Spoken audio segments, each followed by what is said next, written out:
evening, and I first of all want to thank everybody, especially the Gulf Coast University, Florida Gulf Coast University, for the very kind invitation to come and talk to you.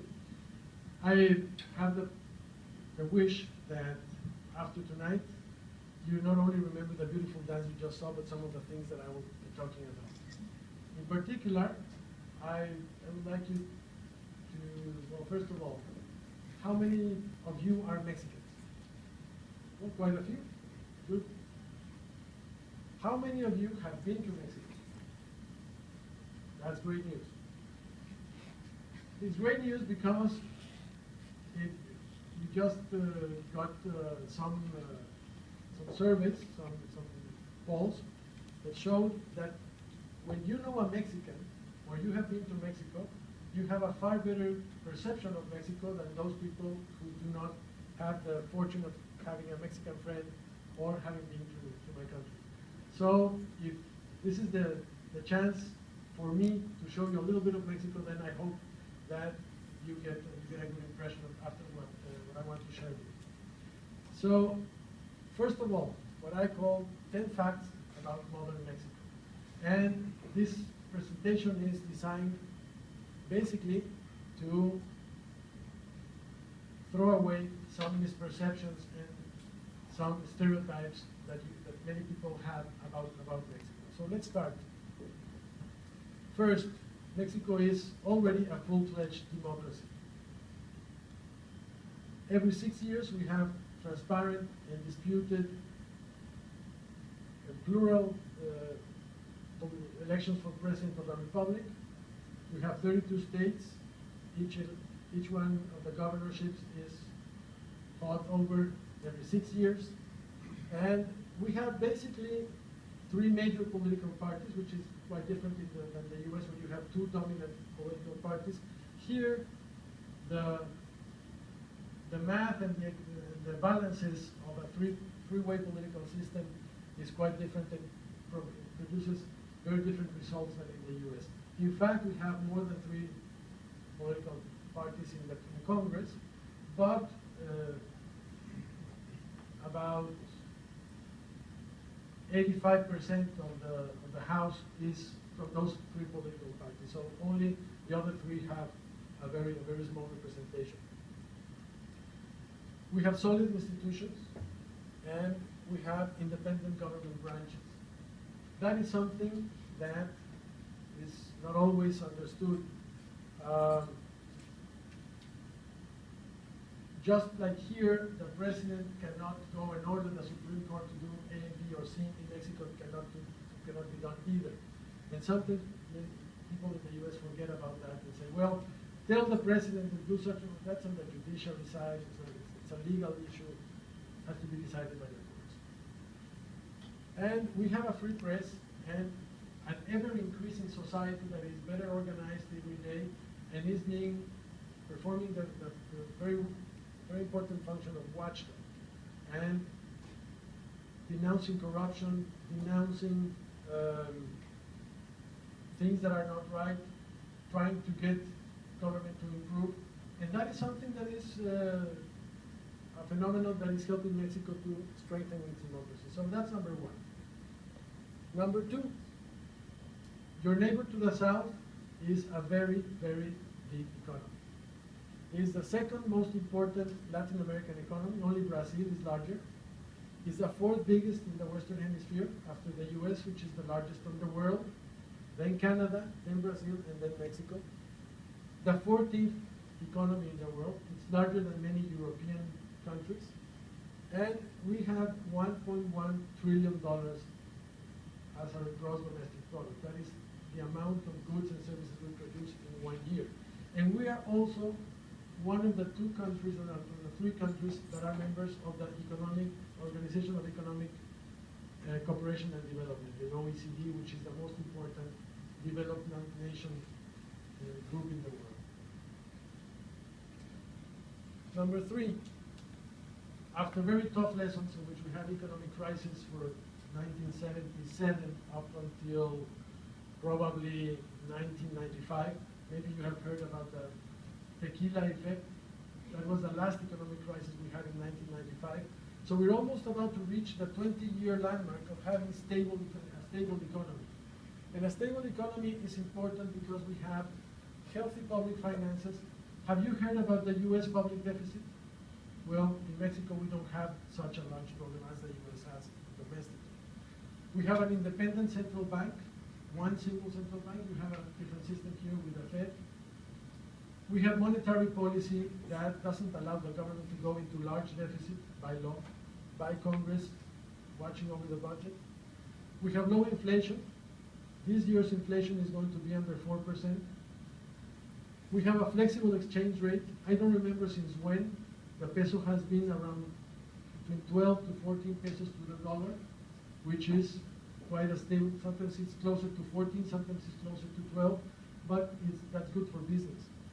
And finally, we have a robust financial system in which banks are not going into trouble. And for example, if you remember what happened here in 2008 when there was a huge bailout, Mexico had to do that in 1995. So 20 years ago, we learned a lesson and we're doing our job responsibly from then onwards. Number 4, we are the most open economy to free trade in the world, more open even than the US. We have 10 foreign trade agreements, 10 free trade agreements, NAFTA being the most important one with the US and Canada. That was signed in 1993 and came into force in 1994. So we just are celebrating this year the 20th anniversary of NAFTA. We have a free trade agreement with the European Union. The US is just negotiating a free trade agreement with the European Union this year. And we are founding members of the Pacific Alliance, which is the most impressive and the most fast developing trading bloc of Latin American countries. It is integrated, it is composed by Mexico, Colombia, Peru, and Chile, and we have Panama and Costa Rica joining. Those 10 free trade agreements, plus other not as sophisticated agreements with 44 other 34 agreements that are not free trade agreements but are also trade agreements, give us access to 1.1 billion consumers in 45 countries.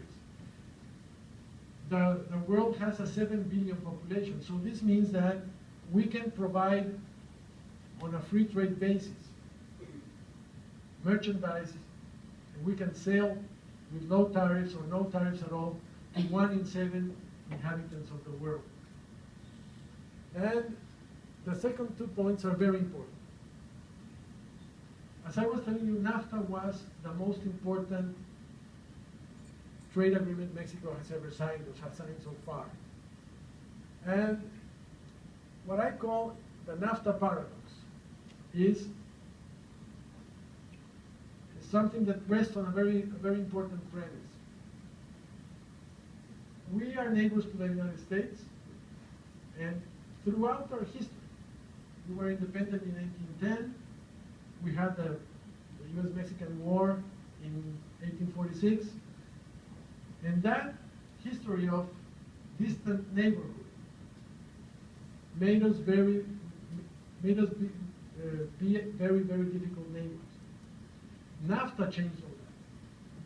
When we decided to go into NAFTA, go ahead in NAFTA and become a partner of the United States, the whole concept of Mexico in the world changed. What is the NAFTA paradox? We decided to be a trading partner with the United States, and before that, Mexico had always said, we are too close to the United States, we need to diversify. It is no good to put all your eggs in the same basket. We are trading too much with the United States, let's go and open different markets. And I don't have enough time to tell you the story of why then President of Mexico decided to go forward with NAFTA. But NAFTA was a turning point for Mexican development because it meant that instead of fighting ourselves with being neighbors to the United States, we decided to take advantage of being the closest neighbor to the biggest economy in the world. And that has had a lot of effect and a lot of impact in Mexico. So what is the paradox? The paradox is that before NAFTA, let's say if we take data from 1993, Mexico was selling the US about 60%, 65% of its exports. Now, after NAFTA, 20 years later, we are selling the United States 80% of our exports. When we decided to, what the heck, let's go and concentrate in the US market, we increased our, let's call it our relationship with the US from 65 to 80. So we put more eggs into the basket, so to speak. The paradox is that the 20% now, in terms of money, in terms of the figure, is several times larger than the 35% before NAFTA. So by concentrating, we diversify. And that was something that I believe was unpredicted, but it made Mexico not only more important for the United States, but made Mexico a global trading actor, an important trading actor in the world. Now, what is the spillover effect? The NAFTA spillover effect is, maybe some of you had this picture of that Mexicans always said, when are you going to pay your debt? Oh, mañana. When are you going to arrive in the meeting? Oh, it said it was at 10 a.m., but I'll be there at 10:30. It's fine, no problem if I go 30 minutes late. Well, NAFTA spillover effect is that people who did business with the US and Canada through NAFTA, they were told the conference call is going to be tomorrow at 8:30. If they were not there at 8:30, they didn't do business. So they started being used to being on time. They started, if they say, when are you going to get the exports on the border? They must be there on the 28th, or you don't get the contract. The goods were there on the 28th. So when these people that were at first a couple of businessmen that were doing business with first world counterparts, they started learning that the world moved on time and did things when it needed to be done, not mañana. So when they went with their car to get fixed, and the guy who was going to fix the car told them, when is it going to be ready? Mañana. And they came the next day, and the car wasn't fixed. They didn't get the car to that dealership the next day. They went to another one that delivered the goods mañana, in fact. So that's a spillover effect. When you get deals with foreign countries that work on time and work as a clockwork, then you start being demanding domestically as well. And right now, believe me, very few people in Mexico tell you 20 years later, oh, mañana I'm going to be there late, I will not do it. The country has changed. The country has changed. 5, Mexico is a strategic US partner. Because of NAFTA and because of the investments that have come from all over the world to get advantage of NAFTA, right now Mexico is the second or sometimes the third trading partner of the US, depending on how China and Canada are doing. But we sell and buy from the US the total trade. If you add up exports and imports, $500 billion a year. When I was mentioning total trade of Mexico before, say, 1970, 75, it was about 60 billion a year. So almost 10 times growth on both sides in 30 years. We sell, this is not both ways, it's just what we sell the US, $1 million worth of goods and services per minute. So how long have I been talking? Like $50 million already. The border, the common border. which many people see as a threat. Well, the common border is the site of 1 million people and 300,000 vehicles crossing every day, legal.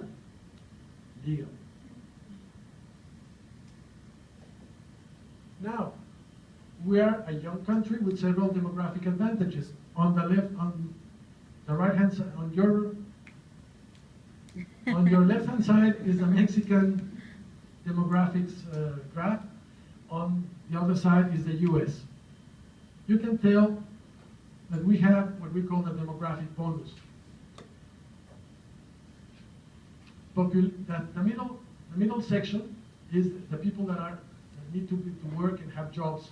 And those are the ones who support the economy, the ones on the bottom, which are children, and the ones on the top, which are the retired part of the population. While the U.S. has a huge part of retired people and not many youngsters, we have a perfect pyramid right now. This changes. The U.S. used to have that kind of pyramid several years ago, but as you get less children per family, and that is a phenomenon that as you develop and have more income, people tend to have less children. You move from Mexican to U.S. kind of graph. But that's not going to happen soon. So what we need to do is create the jobs for the young ones, from the ones that are of working age, so we have a huge boost in our development, and we have savings for further times. Our economically active population, the middle section, is 50 million people right now, and we have 3,500 higher education institutions, probably ones like this one. Number 7, we've told you a lot about what we've done and where we are economically and politically, and NAFTA and trade in the US, but our main asset is Mexicans themselves. Every year, 110,000 engineers graduate from Mexican universities, engineers or technicians, not just at the let's say the 4-year programs, but also on 2-year programs. If you take that figure, that is a higher figure than German engineers or Brazilian engineers. That is the payoff of investing in education since decades ago. And that population is increasingly being educated and specialized. When we get foreign investment, and that investment goes into productive activities, we also get training for workers, and that accounts for Mexican workforce being sought after, not just by being neighbors to the United States, but because businesses that establish in Mexico find Mexican workers as an asset vis-a-vis other workers. And also we have 600 plus engineering graduate programs in the country at the moment. 8, probably you thought that we only exported agricultural items, agricultural produce. Right now, 80% of our exports, of that 270 billion we sell to the world, is manufactured goods. Only 20% are raw materials, and we are the only Latin American country that has such an insertion on what are called production chains in Asia, Europe, and North America. No other Latin American country sells and buys to produce, manufactures, and very elaborate goods. Only before NAFTA, there was a point in which 80% of Mexican exports were oil. Right now, only 11% of our exports are oil. So it means that what we have developed is the manufacturers exporting sector. We also have a high-tech global comparative advantage. And that was what I mentioned. We are the only Latin American country with this profile as a trading actor. as an example, we are the 8th largest producer of cars and the 4th exporter of cars in the world. Only the US, Germany, Japan export more cars than Mexico. And we are #1 producer and exporter of flat screen TVs. When you go back home and turn on the TV, it's very likely it's going to be made in Mexico. 9, as we saw with the Son de la Negra dance before, we have a very diverse and very strong culture. We are the 14th largest country in the world, but for those of you who know a little bit about geopolitics, the important thing about territory is not how large it is, but how many resources you have and where you are positioned. For example, Saudi Arabia is larger than Mexico, but if they run out of oil or oil comes down in the importance of energy sources, they just got sand. Mexico has a huge lot of other resources. And besides, as we were telling you, we are close neighbors, we're next door neighbors to the largest economy in the world, to the world's superpower. We have, and this is perhaps the part that most people know about Mexico, we are also a tourism superpower.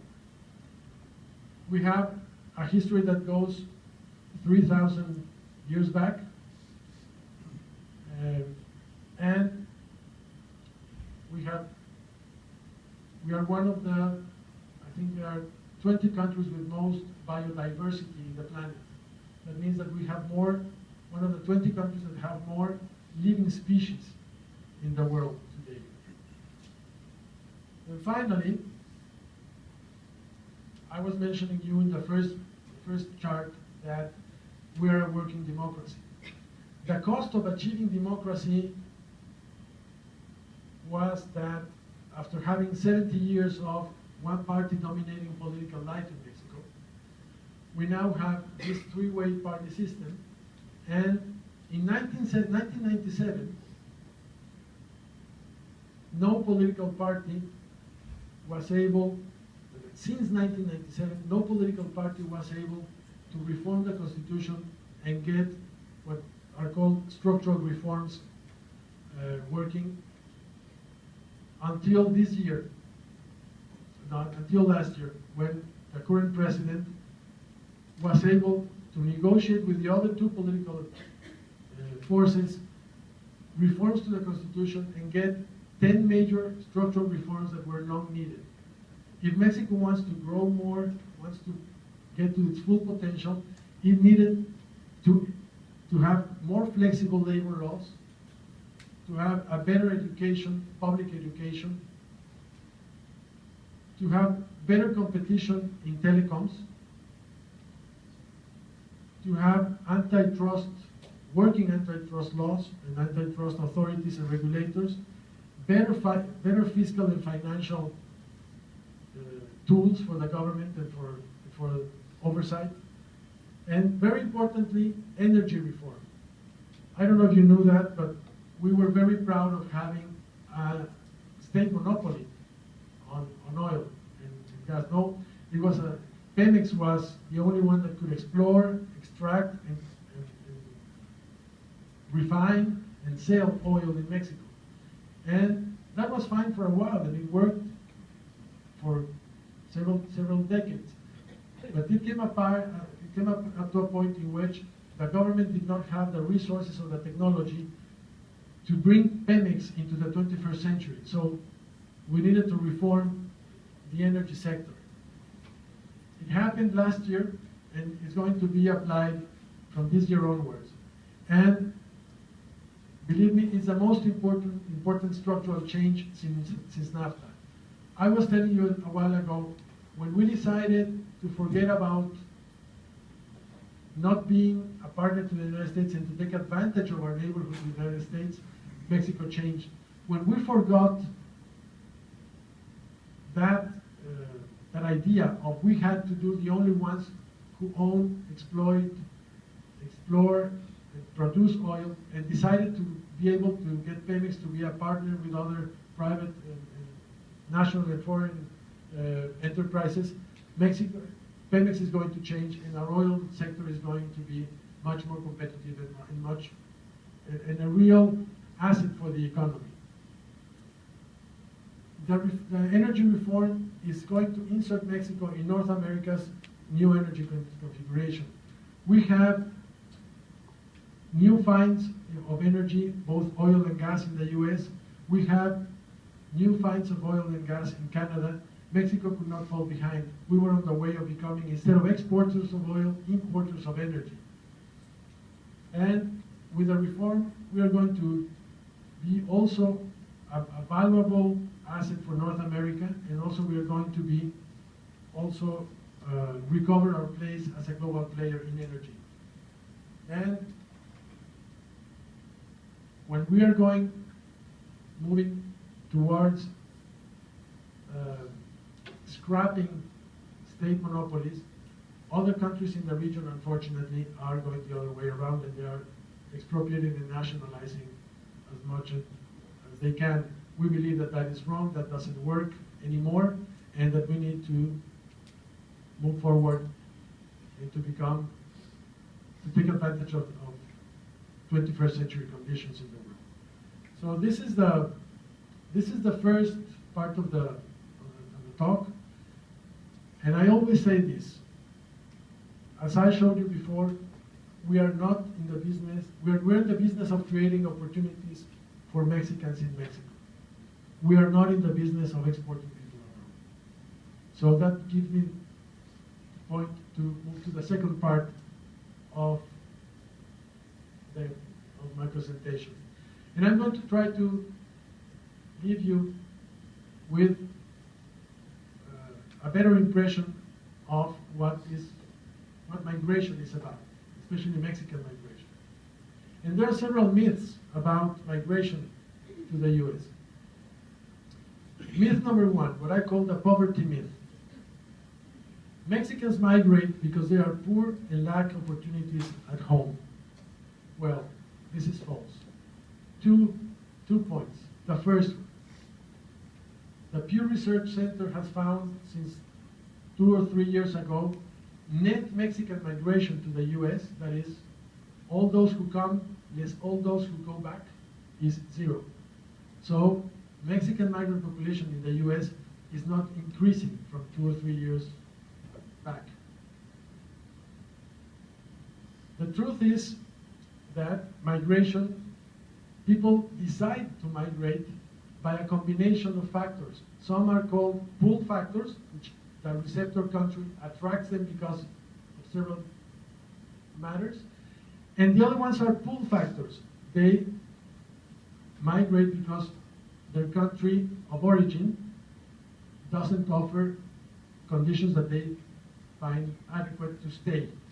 So it is very complex, and there's not enough time to go in depth into that, but bear with me that there are both, it's a combination of both conditions.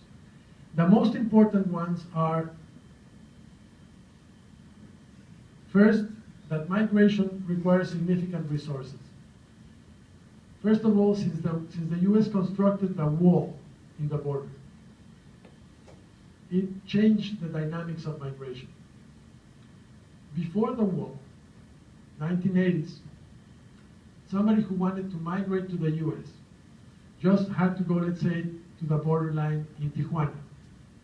And many people were just like there in a place called Mesa de Otay, and were like having a picnic, and all of a sudden, sun was setting down, people started picking up their things up on the Mexican side. On the US side, where there was nobody, the border patrol started to appear on the place, and all of a sudden, somebody gave a signal, and huge amount of Mexicans started running into the US. The border patrol started catching as many as they could, and then they put them back in the same place. The next day, same story. So it was a matter of how many times you have to run until you get enough physical condition to go through all the lock and off for you not to be one of those who got caught. That was the way it worked. But then the wall was built, and nobody could go into the US by themselves. The effect of that was that people had to gather money to pay a trafficker. Right now, nobody can go into the US without a trafficking organization, because the only place to go through is through the desert. And if you go through the desert by yourself, you're going to get lost and you're going to die. So the first negative consequence is that all migration is now conducted by traffickers. And the industry of bringing people into this country undocumented is one of the largest and most profitable criminal operations in the world right now. So if you are very, very poor in Mexico and you want to migrate because you have no opportunities in Mexico, you need to gather about $8,000 to $10,000 to get into the US. It is very likely that the poorest of the poor will never get the $8,000 to $10,000. So that people that are very poor do not migrate because they don't have the money to do it. The second thing that I wanted to stress, then if the poorest of the poor are not the ones who are coming, then who's coming? It is very likely that the ones that are still coming are Mexicans that do have a job in Mexico. And how does it work? You have somebody in New York washing dishes in a restaurant, and the owner comes up and says, "Listen, Pedro, you have been very good working here, you already speak English, you never come late, you're never absent. Would you like to be a waiter?" Of course, Pedro would like to be a waiter. Instead of earning so much dollars an hour, he's going to earn a little bit more, he's going to get tips, and he's going to get more status in his workplace. So he says, yes, of course. Then the next thing is, okay, you're going to be the waiter, then who's going to wash the dishes? Don't worry, I have a cousin in Mexico. So he makes a phone call, and his cousin is driving a taxi or working in a factory, and that is the guy who gets, Pedro loans him the $8,000 to $10,000 to do the trip over, to pay the trafficker. And then you have this guy who is Pedro's cousin, washing dishes while Pedro is waiting tables. That's the way it works. And the proof that this is true is that all people from Puebla are in New York, all people from Oaxaca are in Los Angeles, all people from Hidalgo are here in Florida. That's the way it works. You need that for migrants to be successful in getting to this country. And the main attraction, why if this guy is driving his taxi or working in the factory in Mexico and living with his family, why in the world would he want to risk his life to cross the desert, get into an $8,000 debt, and get into an adventure like that? Because by washing dishes, he gets probably 6 or 8 times more money per hour than what he makes in Mexico driving the taxi or working at the factory. That's why we need to get our standard of living and our economy really at the same stage as the US, and that's the aim, because that's the only way we're going to have to kill this incentive, which is the one that is this is the real reason why people migrate. So that's the first myth. The second myth is migration is a cost to the United States. US taxpayers subsidize immigrants. This is also false. Which are the facts? First, why did the guy in the restaurant offer Pedro the waiter job? Probably because he couldn't get another person locally. Why if you make a poll of people picking tomatoes in the fields close to this town, you'll find out that most are Mexicans and Guatemalans. Because there is an international labor market, and there is demand for the labor, and there is supply for the labor. And those are very powerful laws that migration laws cannot go against. It's like building a dam against water. Water is going to accumulate and eventually it's going to overflow the dam. It's something that is just going to work like that. Migration can be managed, but cannot be, quote unquote, solved. Several US economic sectors and industries depend on immigrant labor. If there was not this international labor market, there would not be enough domestic labor to pick the tomatoes. And that's why the H-2A visas exist for agricultural workers, because there is an acknowledgement that foreign labor is needed. Now, is it desirable that all foreign labor is legal and comes with a visa? Of course it is. Of course it is, and that I'm not going to argue against. And as we're going to see, probably we're going to go a lot quicker from now on, but it is a fact that immigrants, since they are not entitled because of their undocumented status to many services, but they do pay taxes, they pay more in taxes than the services they get back. So in fact, it is not US taxpayers subsidizing immigrants, it's the other way around.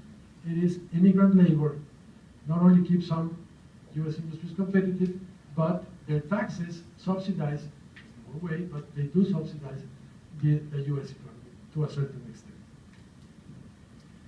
Some figures. Florida is, like New York, an atypical case in the sense that Mexicans are not a majority of Latinos in the state. We have about 600,000 Mexicans in Florida out of 4.22 million Latinos in Florida.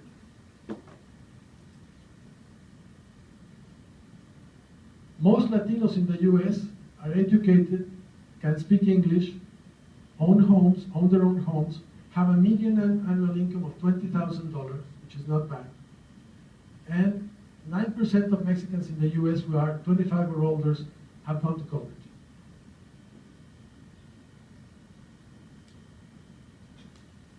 Mexicans come to invest and sometimes to build businesses in the US. Mexicans contribute almost 4% of the US GDP, of the largest economy in the world GDP. Latinos have a 1.5 trillion purchasing power. If you remember, Mexico was 1.1 trillion of GDP. So this is larger than the world's 14th economy, within the US economy. Now let's go to scoop it, or look closer into Florida. 1 in 5 people in Florida are Latinos, and Mexicans are the third largest group, accounting for 50% of Latinos in the state.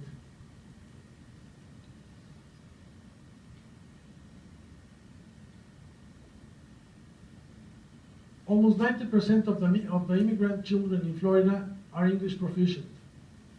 And the group that has the fastest growing rate of college graduates are Latinos in Florida. In Florida, more than 300,000 farm workers contribute to the production of some very important staples, like sugarcane, tomatoes, oranges. 2/3 of the farm workers in Florida are Mexican. In 2012, the investment of Mexicans in the US was almost 30 billion. The US granted 4,000 investor visas to Mexicans. And in Florida,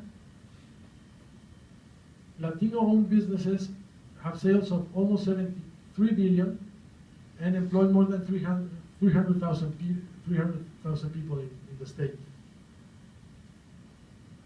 with immigrants being almost a quarter of the workforce. Latinos are more likely to be self-employed than the national average. And in the last decade and a half, or in the last 2 decades, the amount of Latino entrepreneurs tripled, and the number of Mexican entrepreneurs reached almost 750,000. Undocumented immigrants pay 700 million in state and local taxes. Without immigrants' labor, Florida would lose almost 44 billion in economic activity.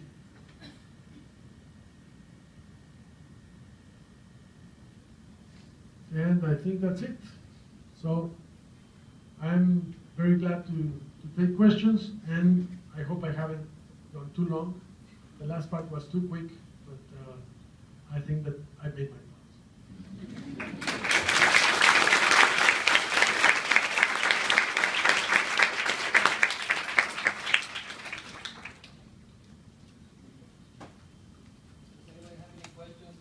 Consul General José Antonio, please raise your hand. Professor, I'll start right here from GMA. Thank you for the presentation. You mentioned the 10 key points in Mexico.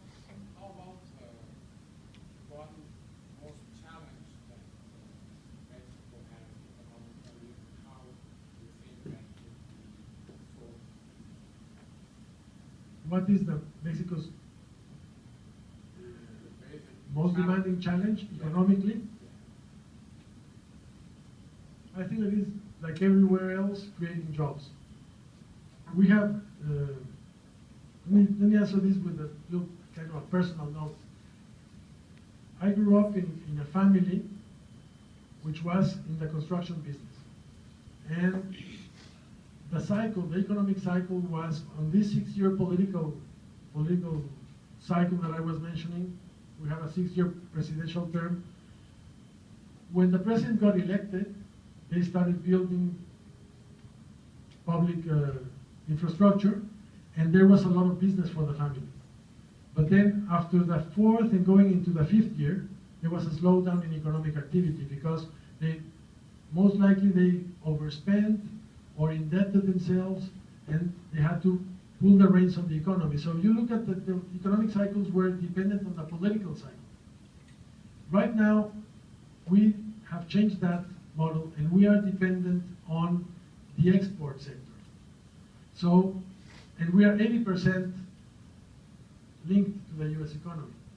So if the US locomotive slows down, Mexico's economy is slowing down. But because of the NAFTA paradox, we are better equipped to look for other options when the US economy slows down. The only problem is that if the US economy slows down, it's probably that almost the world economy is slowing down. So the biggest challenge, I think, is to create jobs first, but then to get our own domestic economy moving forward, and to get a less unequal society, to be more equal, so people are better off. We get people out of poverty sooner, more people out of poverty sooner, so they can demand products, and then that can become an economic booster itself. And then we will have a virtuous cycle that will create jobs and create economic activity. Probably that will be, on the economic side, that will be my answer. And probably after listening to myself, should run for office. Okay, please, and then you. Yes, my question is based on the economic growth and development of Mexico. How long do you project that Mexico will reach the same financial and economic standing as the U.S.? probably never going to happen, to be realistic. Before NAFTA, if you compared the US GDP with Mexican GDP, it was 20 times larger. It's probably a little bit less now, 19 times, 18 times. I haven't done that math in a very long time. And it has taken 20 years. So maybe my answer is going to be linked to Professor Ashram's answer. If we manage to get our own economy working on the domestic side, we'll be probably better equipped to, better suited for trying to get our living standards closer to those of the United States. And it's going to take a very, very long time. But the important thing is that trend is aimed in that direction, in that we do not lose track and we do not backtrack or not lose what we have gained at some time. And eventually it's going to happen in terms of getting better integration between the two countries. I started in the diplomatic business, in the diplomatic service 25 years ago. And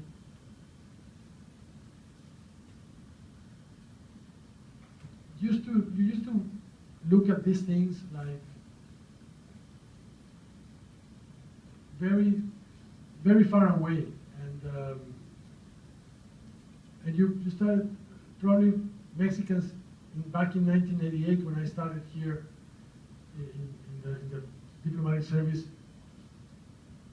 would not even think about that possibility. But I think that if you ask us right now, I would say, well, it's probably never going to happen because the US also is aiming to increase living standards and have also a more equal society here, etc. But at that time, one of the things that were reflected in the decision to go forward with NAFTA was, look, we have a border here. We have a border with a very powerful country, with a country that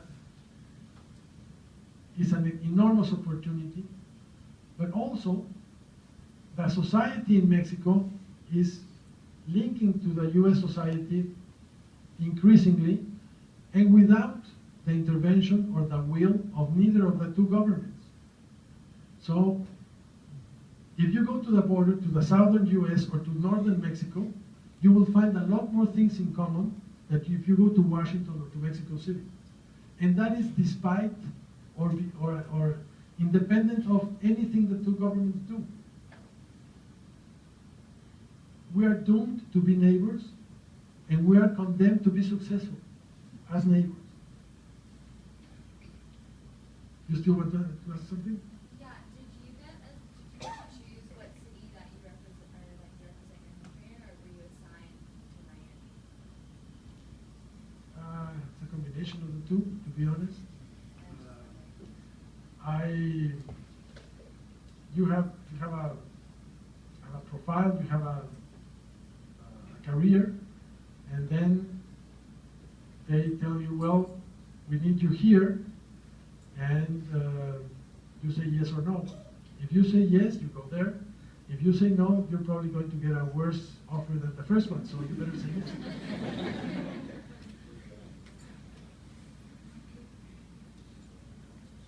Thank you for joining us. I'm the director